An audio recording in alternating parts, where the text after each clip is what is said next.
that's what's more fun for me. I spent most of my life as an actor.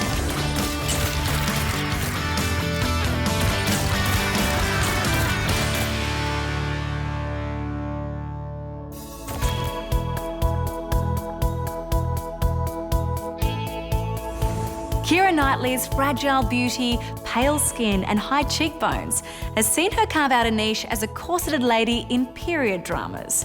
But her desire to be challenged professionally has also seen her star in modern dramas, action flicks and a slice of comedy.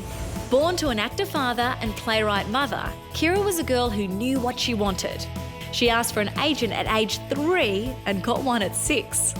Keira's first big break was when she was cast as the decoy queen in Star Wars Episode 1, The Phantom Menace, because she looks so similar to Natalie Portman. But it's her rough and tumble tomboy ways that first got her noticed in the little independent British film turned global smash, Bend It Like Beckham. I loved it. It's sort of really girl power, and that, you know, is so great because I think there's a big thing in England about girls not being able to play football. And it's just a great script to say, yeah, we can all do this, you know, and it just shows everyone that I think, you know, football's a game for everyone, and, you know, it's something that everyone can do and find fun. And also, I mean, it was amazing because the whole thing is about a girl breaking out of her community and trying to do something else, which I think everyone can relate to. Part of Bend It Like Beckham's success internationally was due to the film's re-release in the States after Pirates of the Caribbean proving to be a huge hit at the box office. Keira's gutsy performance as the no-nonsense Elizabeth Swann received great reviews, although the workload turned out to be bigger than she'd expected. Because when I first read the script, I was like, oh, this is going to be easy. I'll sit in the back of carriages, I'll wear pretty dresses, I'll pout a bit, you know, it'll be fine. But actually, I've had a lot of stunt work to do, which, for somebody as lazy as me, has been rather challenging. It seemed that Keira enjoyed the challenge, doing more of her own stunts when she took on the role of Guinevere in King Arthur. In preparation, she went to boot camp, where she learnt horse riding, sword fighting, archery and boxing. I was lucky enough to actually have two or 3 weeks off prior to the big fight scene. I thought, well, I can either go home and chill out with friends or I can actually learn how to do all these fights. So I did. I spent 3 weeks and trained every day.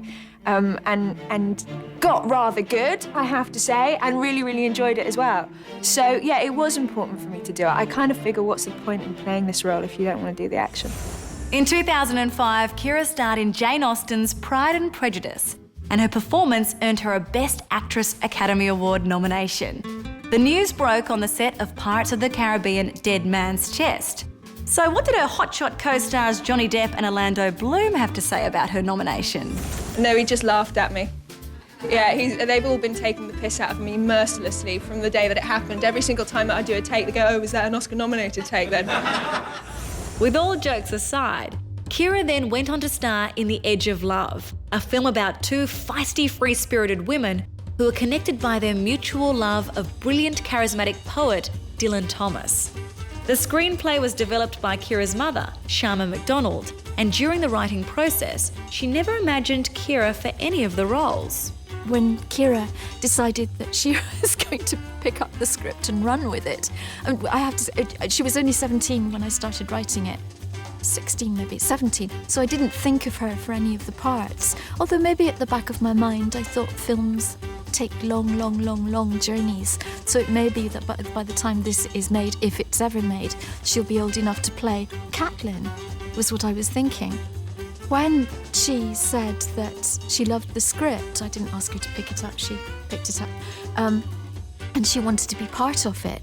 I said, okay, well, it's Catelyn that you should play. And no, I'm not playing that, she doesn't speak to me.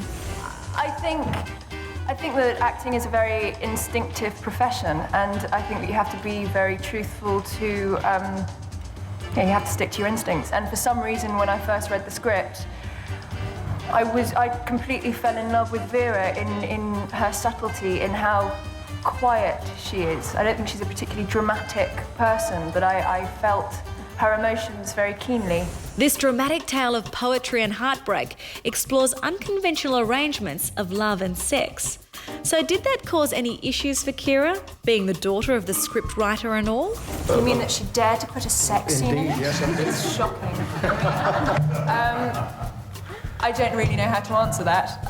It's a story about relationships. It's a story about how friendship can be ruined over an act of betrayal in the form of sex. I mean, you're not going to really get out of the fact that there is going to be sex involved in it.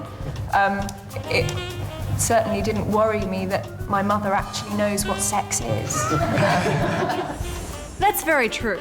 In the business of making movies, actors are expected to maintain a certain level of maturity. Yet, while filming a love scene on the period drama The Duchess, Keira had a momentary lapse in concentration.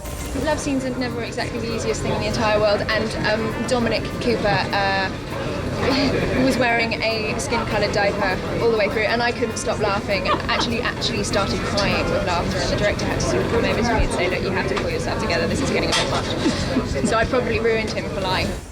With Pride and Prejudice, Atonement and The Duchess, Knightley's proven herself as the actress of choice for period films. No, you know, I mean, I think that's what I love about doing period films, is that you can take these people who have lived kind of like 300 years ago, who dressed in these ridiculous ways, who lived in these very different societies, and yet you can still completely understand them today. You know, you can still look at them and totally get the things that they're going through. So I think that's kind of wonderful, because you get a sort of fantasy aspect where you can dive into the film and it's not what we experience on a day-to-day level, and yet you completely understand on an emotional level what they're all going through. Becoming a master of all things emotional, Keira skipped back to the present for the romantic drama Last Night. Acting as one half of an endangered marriage opposite Aussie Sam Worthington, the film follows the couple through a rocky patch in their relationship, surrounded by ample temptation. I think it was really interesting that it didn't take a moral standpoint. I think very often in films, you know, you have a goodie, you have a baddie, you're told what to think, and this is a film that requires the audience to make their own minds up, to put their own experience into the piece, and I love that. At home churning out dialogue-driven pieces, Keira would again step out of her comfort zone for a dangerous method. This deep and intriguing film dissects the origins of psychoanalysis and its creators, Sigmund Freud and Carl Jung. Knightley plays the hysteric and mentally unstable Sabina, who becomes the first patient of Freud's methods. This required a fair amount of crazy, so it was very fitting that eccentric director David Cronenberg was coaching her every step of the way. How do you get the balance of crazy? You work with David Cronenberg, and you kind of go, I know that if I go too far, he's going to pull me back. You know, I mean, he was incredible right at the beginning of this, because he sort of gave me complete free license. He was like, look, go away, figure out what you want to do. And he steered every moment of it. But it was just a kind of question of trying to figure out, she's crazy at the beginning of the film, whatever that means, you know, but in her own head she's completely, there is logic, you know, there's complete logic. So it was a process of sort of trying to see it totally from her point of view. From correcting crazy to the madness of the apocalypse, the demise of human existence is usually something that is not surrounded by humour, right? Well, in Seeking a Friend for the End of the World, there are plenty of jokes about Judgment Day, and Keira's untapped comedic skills luckily emerged just in time before the end of the earth. No, I think what I loved about the script, and hopefully what's good in the film, is that, you know, it makes it very clear what's important in life. And I think, you know, when you've got 20 days left, actually what's important is the people around you, you know, the friends, the loved ones, the wonderful moments. It was weird coming to the end of the script and reading it and going, God, this is incredibly uplifting and positive for a film that's about the end of time. Always a fan of the classics, Keira's next project was starring in the screen adaptation of Tolstoy's legendary novel Anna Karenina. And after all these years, what makes this story such a timeless gem? You know, it's a tragic love story. Love not just being romantic, not just being kind of happily ever after, but being also something that can be incredibly lonely, can cause jealousy, can cause pain, can cause madness. You know, I mean, it's really looking at love as a whole thing, not just as that kind of romantic aspect. As comfortable in a pub with mates as she is gracing the cover of Vanity Fair magazine, Keira Knightley has had a meteoric rise to fame. Keira's willingness to challenge herself and completely immerse herself in every character she plays has earned her the enviable position of both being loved by fans and desired by directors. Stay tuned to Star Picks for all the movies you know and the actors you love. Broadcast in high definition with 5.1 surround sound where available. For more of the best in entertainment news, check out your Movie Network channels. Find or follow us on Facebook, Twitter, YouTube and mnc.tv.